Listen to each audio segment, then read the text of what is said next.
Un peu de yɛrɛfɔ dɔɔni. Jelimuso ta kantigi. Allez. Et donc Ne yɛrɛ. D'accord, Safi, merci beaucoup. Je vous en prie. Voilà, an bɛ tɛmɛ ni an ka question hali bi. Safi, bɛɛ b'a fɔ ko dɔnkilida ka gɛlɛn yɛrɛ de, k'a ma nɔgɔn. An bɛ se k'a dɔn Safi depuis donna dɔnkilida la fo k'an se don min na i ko bi, i ye gɛlɛya minnu sɔrɔ, i bɛ se ka dɔw ɲɛfɔ an ye. Bon, ne bolo baara o baara bɛ diɲɛ kɔnɔ ko Ala y'a dan, gɛlɛya b'a bɛɛ la, nɔgɔya b'a bɛɛ la. Dɔnkilida la gɛlɛyaba de b'a la, mais hɛrɛba de fana b'a kɔnɔ. Alhamdulillah, n ye gɛlɛya caman ye ɲɛ la, bon n ye hɛrɛ caman fana ɲɛ la. Mais Safi tɛ se ka gɛlɛya minnu ni degun yɛrɛ ni hakili bɛ dɔw la, i tɛ se ka dɔw ɲɛfɔ an ye. Bon, gɛlɛya ka ca kosɛbɛ kosɛbɛ. O dɔ bi yɛrɛ fɔlɔ, gɛlɛya fɔlɔ min ye ne sɔrɔ n ka musique kɔnɔ, nin bɛ se ka kɛ ne album filanan de. Ne ye album fɔlɔ baara kɛ, n ye n débrouiller ni n cɛ k'a kɛ k'a ban. An tun bɛ fɛ ka album bɔ, a maquette yɛrɛ kunturu de tununa. O y'a sɔrɔ n ka inspiration kɛra ka n ka baara ni n ka fɛnw bɛɛ kɛ. O tununa, an tilala de ka segin a kan. N'o tɛ ne tun m'o sɔrɔ n ka album filanan na. O kɛra an ka gɛlɛyaw fɔlɔ, et puis a ka di ye i ka fɛn caman réaliser ka taa sira dɔw fɛ, olu gɛlɛyaw bɛ yen. Parce que i tɛ se k'a fɔ ko nin ninnu ye gɛlɛya ye parce que o tɛ ba la. I tɛ se k'a fɔ ko lagosi min bɛ di ka dɔnkilida la k'o y'a gɛlɛya ye. I tɛ se k'a fɔ ko juguya min bɛ di ka art kɔnɔ olu si t'a gɛlɛya ye. I bɛ fɛ ka kɛ min ye n'i m'o ɲɛ sɔrɔ fɔlɔ, o de y'a gɛlɛya ye. Parce que ni i bɛ baara o baara la diɲɛ kɔnɔ k'i dɔnna n'a ye ka ban, i ka di dɔ de ye man di dɔ ye. I t'i nɛni kan ni lagosi kan mɛn i nin da, i b'a mɛn i jugu de da, dogo fara i ye ɲɛna kan. Donc nin ninnu t'a gɛlɛya ye, lagosi t'a gɛlɛya ye. Donc minnu y'a gɛlɛya, i bɛ fɛ ka kɛ min ye, n'i ma se ka k'o de ye, o de y'a gɛlɛya yɔrɔ ye. D'accord Safi, faamuyali sɔrɔla i ka kuma ninnu na. Sisan nɔ an bɛ fɛ k'a dɔn ni wagati in na projet jumɛn de labɛnnen bɛ Safi yɛrɛ bolo? Bon, projet caman labɛnnen don, mais n ka projet min yɛrɛ bɛ nin kan fɔlɔ k'o bɛ ɲɛfɛ, o ye an ka concert ye. Safi, i m'o ɲɛfɔ an ye dɛ, i t'o wala wala. Safi Jabate concert Bamako yan. Mondial a wala wala an ye. Komi yɔrɔ a bɛ san 3 ou san 2 ɲɔgɔn bɔ, Saint Valentin na n bɛ concert k'a la Banbeba la. Donc n y'a remarqué salon m'a kɛ parce que n y'a ɲini m'a kɛ quoi. Donc n y'a a thème falen k'a kɛ yɔrɔ falen parce que an ye fɛn o fɛn kɛ Banbeba la, mɔgɔw bɛ dimi kɔrɔ, u bɛ taa, jama bɛ taa so, mɔgɔw tɛ kun ye. Donc n cɛ yɛrɛ ko ka ɲinan ta bɔ a ma, a bɛ fɛ an ka mariage civil 12 ans fêté, à 13 ans bɛ dafa le 20 juillet. Donc an bɛ 12 ans de la fɔlɔ. Donc an y'o de kɛ concert ye CICB la ni Ala sɔnna ma, inchallah. Lala Safi, o concert min bolodalen don, a ticket sɔngɔ bɛ taga joli la exactement? Bon, pour le moment, an ye prix unique de kɛ fɔlɔ. N bɛ fɔlɔ fɔ ka d'a kan. Donc DRM bɛ Momo ni Africa Scène mɔgɔw de bolo. Donc n'o fana bɔra, an b'o fana fɔ. Pour le moment a bɛ 10 000 la fɔlɔ. A bɛ 10 000 la fɔlɔ. Inchallah. Mais VIP ko ninnu ni fɛn. VIP yɛrɛ de b'a la, a b'a la. Olu fana b'a la. Donc ni fɛn fɛn bɛ information bɛ mɔgɔw bɛna bɔ a kalama. D'accord Safi. Ayiwa an filɛlibagaw, Safi bɔra ka kuma dɛ, a ko mondial ko dɔ de bolodalen b'a bolo n'Ala sɔnna. Donc aw ka bɔ i ko kɔnɔkulu an ka ɲɔgɔn sɔrɔ CICB la. A ko tɛ kɛ basi ye, k'an n'a bɛ dɛsɛ dɛ. Safi, an bɛ continuer n'an ka question ye toujours. Ou bien an tɛ sɔn dumuni dɔ da? Bon, ni min ka dɔ ye ne kɔni bɛ sɔn, an ka kɛ sɔn ye parce que Safi sɔn dɔ bɛ yen ko ne kumara k'e kumaraba ko ni e y'a bɛɛ fɔ ou bien je sais pas anw tɛ se dɔnkilida la kosɛbɛ. Safi o sɔn in bɛ ka fɛ ci dɛ. Yɔrɔ TikTok sanfɛ, Facebook sanfɛ, Snap fan bɛɛ fɛ Safi ka dɔnkili bɛ ka yan. Mɔgɔ minnu bɛ ko kɔnɔ u ka ca di. Ko bɛ yen sa. N ka ca koyi. Safi micro b'i bolo. U b'u nakun dɔn. Kɔrɔ duman bɛ fɔ la ɲana ni ne kumana o ko ne jamani. Ni ne kumana ko ne jamani ŋɔrɔ ni Safi kumana ko ne de b'a bɛɛ fɔ. Mɔmɔ kɔrɔ fɔ, a jelikɛ kɔrɔ, i furumuso ɲɛkɔrɔ fɔli kɛ. A jelikɛ fɔra, o musangari ɲɛkɔrɔ fɔli kɛ. e momo dongo i bolo jeli momo longo mogo tege kora fola e kulongo tila umusangare wasolo ngalo sona malongo e wasolo safi nunguruni dongo ila ku safi ngo sharmumbila e moroni yera fodai jeli muso mondial so e me yati ke sira la de ne atike oh est ce que notre youtube ka uta be mais jeli muso e fene be yana e fene kan ima o fene ka ta sanga mbo de la dia ka da akeku ya ko ta droga view ka ay jeli muso ko ne ambe ta kana du to la ere o bolo numa ne ambe da sa do buba ne bete ku kono ndak familiali soro lo fene na merci beaucoup dala jeli muso aywa kuma be réseaux sociaux sans fait ini beginning ka afficher ligne tout le temps ba ñogon fait ça c'est dit à quoi mona pour en général foni événement bine note ni bingini be se ka kaloke ante ñogon peut-être foni Clopo Africa chaque samedi ya redo bingini ndogoni bona ñogon fena ali dongu do akadinye parce que ndogoni fena akadinye du aha ouais jeli muso secret foita o ko falala no secret foiti ne o fiyo ngule ka jien fon fait c'est naturel ha o te karan kuma o te foye ne be jien fon fait ke avec bonne yali ni ala chama chala donc tout est naturel chez moi d'accord Safi Jabate familiali soro la ikani kuma ina sisa no amina kuma jeli ya yere de kan Safi Jabate jeli abora jeli duba konnala Safi yere bolo jeli ya yere munyi bon jeli ya e kuglan ani kalali jeli ka nga malo ka same jeli ka nga fɛn min dun o contrôler no jeli ma nga fɛn min dun o contrôler no I kan go dɔn quoi jeli da ka nga don kɛlɛ min na ka galon tigɛ k'o dilan o be jeli ka nga tiɲɛ fɔ ko min na o fɛnɛ be donc n'i bɛ kɛ jeli yɛrɛ fɔlɔ I bɛ kɛ dilan na de jeliya tamasiri o de a kana tiɲɛ I ɲɛna ka dilan toujours diɲɛ fɛn o fɛn k'a kaɲi k'a ka di Ala ye a bɛ mɔgɔw ni lafiya jeli kan k'a ɲini o ka bɛɛ d'accord Safi an ye faamuyali ba sɔrɔ I ka nin kuma in na mais e yɛrɛ bolo comme I kumara ka da kan ko fɔlɔ est ce que e yɛrɛ bolo jeliya b'a tɔgɔ kɔrɔ la non jeliya ta cogo la mun nana ni o ye ko sisan ni e bi bolo tɛ kelen bon ne bɛ se ka min fɔ n jeliya ta cogo kɔrɔ la kunu ni bi tɛ kelen pourquoi a kɛra tan fɛnɛ dɔw bɛ sisan mɔgɔw la dɔw bɛ kunu mɔgɔw la dɔw b'an ka faniw na dɔw b'an jatigiw la dɔw b'an yɛrɛw la dɔw bɛ hali médiaw la en un mot dɔw bɛ bɛɛ la quoi a tiɲɛna d'une part a tiɲɛna côté bɛɛ dɔ fɛ quoi tiɲɛna côté bɛɛ dɔ fɛ ne bolo parce que mɔgɔ kelen tɛ se ka ko ɲa hali jamanakuntigi n'i y'a sigi ne ko kɔ I tɛ fara ka dilan jamana tɛ ɲa jamanatigi kelen tɛ se k'a ka jamana dilan jamana kɔnɔdenw b'a dɛmɛ de donc anw denmisɛnninw yɛrɛ dɔrɔn tɛ se k'an yɛrɛ ɲa fo mɔgɔkɔrɔbaw bon ni parti pris bɛ mɔgɔkɔrɔbaw yɛrɛ ka yɔrɔ la a ɲa man di toujours n bɛ nin kuma nin fɔ a bɛ san 5 bɔ bi ne bolo denmisɛnninw ta fanba bɔra mɔgɔkɔrɔbaw de la parce que n'i y'a jateminɛ an denmisɛnnin fɛn fɛn bɛ yen diɲɛ kɔnɔ k'an bɛ dɔnkili da idole dɔ b'an bɛɛ la denmisɛnnin fɛn fɛn bɛ yen idole dɔ b'an bɛɛ la jelikɔrɔbaw bɛ yen jeli ɲɛmɔgɔw bɛ yen ne de y'a fɔ n bɛ segin a kan toujours pourquoi pas depuis a daminɛ mɔgɔkɔrɔbaw ɲɛ b'a la kɛlɛ bɛ ka kɛ mɔgɔ tɛ sɔrɔ min bɛ bɛɛ wele par exemple ne ka kɛ musokɔrɔba ye sisan denmisɛnninw bɛ kɛlɛ la ne bɛ se ka n ka téléphone ta n bɛ wele I ni min bɛ ɲɔgɔn na n b'o wele o fɛnɛ ni dɔ min bɛ ɲɔgɔn na n bɛ bɛɛ wele ka na n fɛ yen an karisa ne bɛ fɛ aw ka nin kɛlɛ dabila I bɛ jotigi jo ka jalakitigi jalaki n'i ye weleli kɛ ni min ma n'i lamɛn o fɔ da ka k'i bolo média la I kun tɛ ci o sɔntigi bɛ dɔn ni kumara fɛnɛ u ni ɲɔgɔn cɛ ni min ko k'a tɛ ban ye sɔntigi bɛ dɔn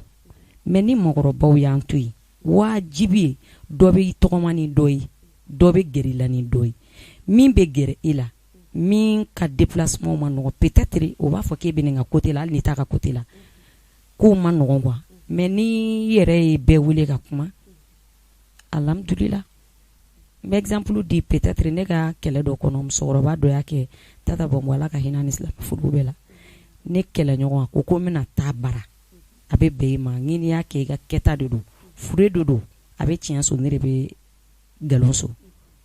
a donni kama ne yɛrɛ de ye passé d'a ma a b'a fɔ a bɛ na sigi don ma a kɛra palais de la culture de la bon ani kɔsa in na an ka vocal ko in fana la kanja in wele n déplacera fa fɛ yen déjà ni mɔgɔkɔrɔbaw jɔr'u jɔyɔrɔ la ko caman fana bɛ yen a kana to télé ma denmisɛnninw ka sabali denmisɛnninw kana nin kɛ tan peut-être ni aw ye fɛnkɛ kɛ a bɛ se ka ɲɛnabɔ Ami Koyita ni ne ye ko kɛ san min man ɲi a bɛ téléphone ta yɛrɛ de ou a bɛ vocal bila ne den kana segin ne fila kan dɛ ne tɛ fɛ ne b'olu sugu de fɛ bon an ka to ten an yɛrɛ ma aw olu mana bɔ télé la olu b'a fɔ ko denmisɛnninw ye jeliya tiɲɛ aw de dun kan k'an dilan denmisɛnninw fana mana bɔ olu b'a fɔ mɔgɔkɔrɔbaw de don donc n'i dun y'a jateminɛ mɔgɔkɔrɔbaw de kan k'a ɲini a ka ɲɛnabɔ quoi n'i y'a dan ne ma anw man ɲi dɛ anw tiɲɛna cogo o cogo anw y'olu ka filen kɔnɔ mɔgɔw de ne kɔni moi personnellement n bɛ o fɔ mɔgɔ o mɔgɔ k'i ye ne wele mɔgɔkɔrɔba la ne y'i répond donc peut-être i b'a sɔrɔ u bɛ ne wele u tɛ mɔgɔ wɛrɛ wele ou peut-être u b'a fɔ n'i ye nin wele n tɛ ka kuma n yɛrɛ kelen kan n bɛ ka kuma bɛɛ de kan mais n bɛ ka exemple de di donc an bɛ fɛ mɔgɔkɔrɔbaw yɛrɛ de ka k'u segin kɔ olu de k'a segin kɔ n'o tɛ fɔlɔ ta ni san ta u ka jan ɲɔgɔn na kojugu parce que fɔlɔ kɛlɛ tun bɛ kɛ juguya tun t'a la hasidiya tun t'a la mais sisan ta o bɛɛ farala kan donc a tɔ bɛ ka tiɲɛ ka taa fɛ anw denw bɛ na wagati min na yɔrɔ o y'a sɔrɔ tɔ foyi tɛ jeliya la tuguni. D'accord Safi bɔra ka kuma wa kuma ɲɛna kuma faamuyara fɛnɛ mais Safi pour que ka jeliya segin a togokɔrɔ la e yɛrɛ solution jumɛn yɛrɛ de bɛ e yɛrɛ bolo. Bon ne y'o de fɔ sisan pour que jeliya ka segin a togokɔrɔ la fo mɔgɔkɔrɔbaw k'a dɔn k'olu de denw n'u mɔdenw y'anw ye. Olu de k'a dɔn n'u y'an fɛn fɛn ci an cibaga de y'an ci n'u y'an fɛn fɛn kɔrɔfɔ an kɔrɔfɔbaga de y'an kɔrɔfɔ olu de mana kɛlɛ o kɛlɛ kun bɔtɔ ye u ka se ka weleli kɛ ni min ma kɛ a kɛcogo la ni min ma taga a tagacogo la u ka bɔ o Facebook kelen ou bien u yɛrɛ ka video ta ka publier ou u ka t'u sigi hali télé la k'a fɔ bon an y'a kɛ kɛlɛtigi ye karisa de ye nin kɛta karisa de ye nin na wuli parce que an ye nin kɛ a man ka kuma lamɛn kɛlɛ bɛ nɔgɔya sa a bɛ san 5 bɔ bi ne bɛ ka nin kuma kelen fɔ problème belebeleba bɛ nin yɔrɔ in de la fo an ɲɛmɔgɔw de k'a dɔn an bonyaraw an ka sanu ko tɛ dɛ wari ko tɛ fini ko tɛ ka taa an corriger Facebook ni téléw la ko tɛ dɛ mɔgɔ b'i ka fini nɔgɔ ko i ka so kɔnɔ de aw bɛ a fɔra ko jeliya ye dilanni an m'an yɛrɛ de dilan sanni an ka mɔgɔ wɛrɛ dilan donc u k'anw de wele u k'u da don kow la u ka kow ye ka se k'a fɔ donc jeliya bɛ se ka sigi n'i y'a dan ne ma o ye ne hakilina ye. Voilà jeliya segincogo i ka idée fɔ o la sisan nɔ conseil yɛrɛ jumɛn de b'e bolo k'a lase jeliw yɛrɛ ma fadenya i yɛrɛ ɲuman fadenya in o ka dabila kɔrɔmatigɛliba in ka dabila en fait jeliya ka na conseil Zenata an bɛ fɛ i ka conseil yɛrɛ de di Safi Jabate. Bon ne bɛ se ka min fɔ an ka génération ye o ye de an ka k'an yɛrɛ ye mɔgɔ mɔgɔ i kɛr'i yɛrɛ a ka ɲi n'i kɛr'i yɛrɛ i b'i yɛrɛ de dɔn n'i y'i yɛrɛ dɔn i bɛ mɔgɔ wɛrɛ dɔn n'i ko ko nin mana kɛ ne la a tɛ bɛn ne ma i bɛ siran ka kɛ mɔgɔ wɛrɛ la o bɛɛ bɛ de n'i kɛr'i yɛrɛ ye ni limaniyara an ka limaniya ɲɔgɔn kɔrɔ parce que limaniyabaliya in bɛ ka jouer hali an caman ka wari kan ne bɛ wari sɔrɔ bi ne bɛ tɔgɔ sɔrɔ bi ne bɛ se ka baga n yɛrɛ ma diɲɛ mɔgɔ bɛɛ bɛ n'i kan bɛɛ n'i nakun don fo dɔw bɛ ɲini k'an kɛ i b'a fɔ ko an tɛ da yɛrɛ la parce que u bɛ gɛrɛ an na de k'a fɔ an bɛna sa an ma nin yɔrɔ bɔ nin kun san parce que mankan bɛ nin ko bi ani karisa bɛ ɲɔgɔn na ni ne gɛrɛla la sisan ka kuma fɔ min bɛ karisa tɔɔrɔ a ka miliyɔn ne b'a dɔn ni ne gɛrɛla karisa la sisan ka nin kumaba in fɔ a ma a ka 100,000 ne b'a dun n b'a ka mobiliw dun donc o tigi bɛ na a b'a ka kumabaw f'i ye a b'a ka vie dilan a bɛ taa sinitugu mɔgɔ wɛrɛ bɛ na sinikɛnɛ tugu e bɛ k'i ka wari de di bon an dun n'i y'a jateminɛ a bɛ ka min neni a tɛ ka foyi bɔ a ka ko la a ka foyi tɛ ka jɔ donc n'an kɛra an yɛrɛ ye hali hɔrɔn minnu bɛ ka microw ta an ni ɲɔgɔn cɛ ka an neni parce que attention a bɛɛ tɛ jeli ye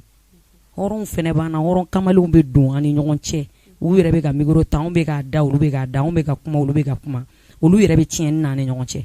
donc a bɛ ka fɔ k'a bɛɛ ye jeliw ye ka sɔrɔ hɔrɔn yɛrɛ b'a la donc mais n'an yɛrɛ kɛra an yɛrɛ ye ça va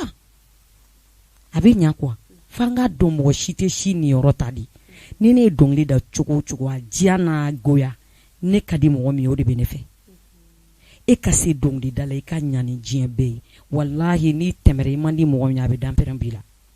n'an y'o bila an kunkolo la a bɛɛ bɛ ɲa donc an ka k'an yɛrɛ an ka limaniya ka kun n'an yɛrɛ ka sɔrɔw ye i ka di mɔgɔ o mɔgɔ ye ni Ala ye sababu nati n'a bɛ ɲɔgɔn ye n'a kan ka min kɛ a b'o k'i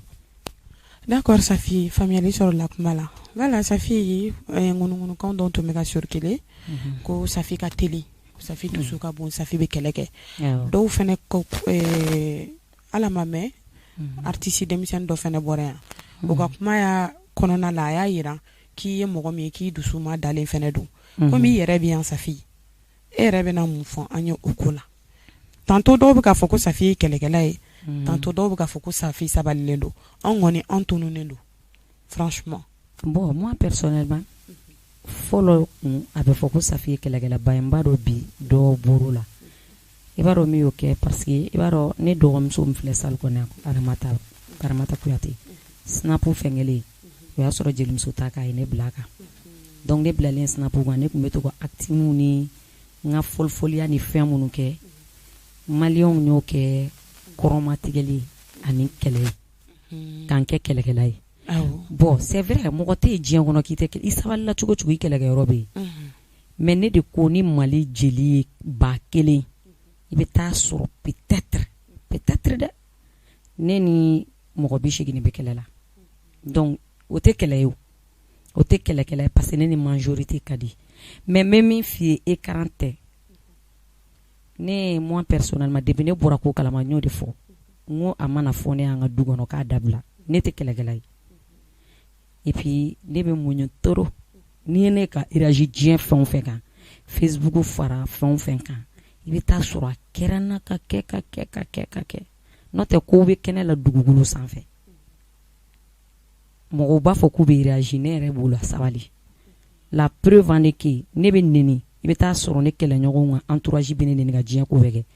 mais ne ka entourage la n'i ye ne fasa hal'a da ka mot déplacé sugunin dɔw fɔ dɔrɔn ne tɛ sɔn k'a bila n bɛ kɛlɛ éviter e kun kan n b'a éviter n yɛrɛ kun kan donc ne bɛ muɲu n bɛ se ka min fɔ n yɛrɛ ma ko n bɛ Ala wele toujours Ala k'o bɔ n'o ye kati gɛlɛya de ye ne ko non fɛnɛ kɔni o ye non ye n dimi man di mais ne décision ta ko ayi o ye ayi di o bɛ na mais de dire que ne tɛ n yɛrɛ jate kɛlɛkɛla fɛ n tɛ n yɛrɛ jate ko n ka teli kɛlɛla fɛ non d'accord Safi faamuyali sɔrɔla i ka kuma in na bala Safi artiste denmisɛnnin caman bɔra yan nɔ an y'o ɲininka u ka idole jɔnni kama dɔnkilida diyar'u ye caman ko e Safi Jabate est-ce que Safi n'olu dɔw ye ɲɔgɔn ye bon ni denmisɛnnin caman ye ɲɔgɔn ye sisan ɲaga sago b'a la ɲaga b'a la ni ɲaga ye ɲɔgɔn ye sisan nɔ komi Safi yɛrɛ ka d'olu ye olu ko k'u bɛ fɛ ka kɛ e ye fo ka tɛmɛ i la genre olu yɛrɛ ka ko la hakilina jumɛnw bɛ Safi yɛrɛ la ka pour que ka denmisɛnnin ninnu dɛmɛ cogo min na bon ça dépend comme n y'a f'i ye cogo min na denmisɛnnin caman bɛ yen ne bɛ ka min dɛmɛ dugu ma a man di n ye ka mɔgɔ dɛmɛ de ka tila ka bɔ ka fɔ ko n y'i dɛmɛ n'o tɛ n bɛ ka mɔgɔ caman dɛmɛ ni mɔgɔ min sera a ma alhamdulilayi n b'o dɛmɛ n kan k'o dɛmɛ ni sira min mais n'u bɛ fɛ ka kɛ Safi ye u ka baaraba kɛ fɛn bɛɛ bɛ mɔgɔ janfa f'i yɛrɛ ka baara kelen wallahi n'i ye baara ɲuman kɛ ka dɔnkili ɲuman da hali ni jugu ma fɔ kɛnɛma yɛrɛ ni Ala cɛ ani sokɔnɔna ni kungorodonna cɛ a b'a kunna dɔn donc baara bɛ dimi bɔ mɔgɔ la toro d'accord Safi kuma faamuyara an b'a dɔn Safi ye dɔnkilidalaba ye a mana kɛ togo togo kɔni dɔ fana bɛ yen min ka dɔnkili ka di Safi ye kojugu Mali artistes bɛɛ la an b'a fɔ tɔw ta man di ye dɛ mais jɔn fana ka dɔnkili bɛ Safi ci kojugu bon bɛɛ ka di ne bɛɛ ye ne ka idole alhamdulillah ayi mais Safi bɛɛ bɛ diya ye n m'a fɔ tɔw man di ye dɛ mais jɔnw ka dɔnkili fana ka di Safi ye kojugu bon mɔgɔ caman ba ye parce que ne ko n b'o citer de sa a bɛna caya mais kɛrɛnkɛrɛnnenya la kɔni cɛw la ni ko n ka fɔlɔ ta ka sɔrɔ ka na ni tɔw ye o ye Kase Madi ye a tun Ala mana min kɛ o de ka ɲi Ala ka hinɛ ni silamɛ furu bɛɛ la a kun ka di n ye san'a ka sa a da ka joona ale kɔni ka dɔnkili bɛ ni waaju yɛrɛ de bɛ ni waaju fɛ ni ne ale ka fɛn dɔnkili lamɛn dɔrɔn diɲɛ fɛn bɛɛ bɛ lagɔ bɔ ne la don dɔ la fa bɛ kɛnɛ kɔnɔ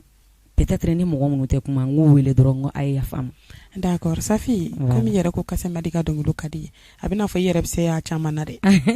micro fana b'i bolo yan nɔ tellement que ne y'ale kanu ne tɛ ale ka dɔnkili fɛn kɛ mais ne dɔɔnin da ndiale momo yeten sagona ko kenye sansamba koro teke fukariye chekoro ni virida uiteke la demisenye sansamba koro teke tamere musokoro virida uiteke la tamere nyaonya ndiayo sango ima sagona ko kenye wife. Merci beaucoup Safi Diabaté, c'était trop bien. Donc ambe temananga ko yalibi ni jenatige na kokonna fin beda jumen kadi Safi ni jenatige fin bay ne question inde ibe kenen doron eta fin jumen kadi ni jen fin bay o mando fin min kadi ni limania ndera tunya na ngo Safi be na fo jeli momo limania de b'ale sɔrɔ tiɲɛ don fɛn bɛɛ bɛ limaniya de kɔnɔ voilà Safi yɛrɛ tɛ fɛn jumɛn fɛnɛ fɛnɛ mɔgɔ limaniya bali i t'o ka ko la n t'o ka ko la parce que mɔgɔ limaniya bali de bɛ se ka ko bɛɛ kɛ limaniya baliya de bɛ na ni suyɛni o de bɛ na ni hasidiyaba ye ale de bɛ na ni ɲɛngoyaba ye ale de b'a to i tɛ se ka mɔgɔ apprécier ale de b'a to i tɛ se ka mɔgɔ mago ɲa parce que ni fɛn b'i bolo n'e ma limaniya k'i bolo bɔ n'a i tɛ se ka mɔgɔ sɔn tiɲɛ don voilà n tɛ mɔgɔ limaniya bali fɛ. D'accord. Voilà Safi comme émission na se a kuncɛma yɔrɔ ma kumakan laban jumɛn b'i bolo ka lase an filɛlibagaw o ni yɛrɛ ka faniw ma. Bon ka bɛɛ lajɛlen fo k'a fɔ n ka faniw ye seli dugujɛ an ka ɲɔgɔn sɔrɔ CICB la Safi ni Momo anw ka vie anw bɛna taa min kɛ yen mun tɛmɛra ne ka fiançage o yɛrɛ kɛra 2001 a banna dɛ donc a ye taa ala an ka ala ma taa photo fɔlɔ minnu n'an y'a ta aw ka taa salle kɔnɔ dɔrɔn anw bɛna nin ko de a ka bon hakili ma création n y'a fɔ bɛɛ lajɛlen an ka ɲɔgɔn sɔrɔ salle kɔnɔ Momo bɛna cadeau jumɛn di Safi ma Safi bɛna cadeau jumɛn kɛ Momo ye nin bɛɛ b'a kɔnɔ an ka ɲɔgɔn sɔrɔ CICB la ni ala sɔnna ma donc ka Top Sari yɛrɛ équipe bɛɛ lajɛlen fo an bɛ yen nɔ ka hali artiste wɛrɛw kanubagaw fo ka ne yɛrɛ kanubagaw bɛɛ lajɛlen fo n ka foli bɛ bɛɛ nin yɛrɛ la an b'o tɔ kuncɛ ni Safi voix dumani ka sina k'a ko bila ten an ko Safi kɛra sanfɛn di sanfɛ Momo bɛ fɛn min ɲini na a bɛ wele di ne ma sanfɛ n denkɛ kelen kan sɔn arrangeur vert la sanfɛ a bɛ bisu kɛ na a bɛ kalen kɛ ne la ale fɔlɔ tile muso bɛ di la jagoyale la an tɛ kuma an filɛ ni yɛrɛ min na Safi dira yarabile la sure denin ka jarabi ko nin ko ma nɔgɔn sa ne sera n'a ko ja Safi ma nɔgɔn ne ma nɔgɔn koyi n ko fo n yɛrɛ b'a dɔn ko ma nɔgɔn ko in diyara a diyara merci beaucoup Safi Diabaté je vous en prie ayiwa an filɛlibagaw ne y'a fɔ a ye n ko an bɛ sɔn ka fama ni ɲɔgɔn ma dɛ Safi Diabaté de tun b'an bolo kɔrɔ yan a n'a bɔra an ye baro dumanbaw de kɛ n'a kila anw ni ne an ye faamuyali sɔrɔ bɛɛ y'i ka tata sɔrɔ nin ko in na donc aw ka bɔ i ko kɔnɔkulu an ka ɲɔgɔn sɔrɔ CICB la Safi ko surprise bɛ yen dɛ n'a fɔra mɔgɔ min kɔ i ka san duman de fɔr'i kɔ donc ne tɛ kuma o la an b'a fɔ dɔrɔn restez connectés sur Mali Kunnafoni.net.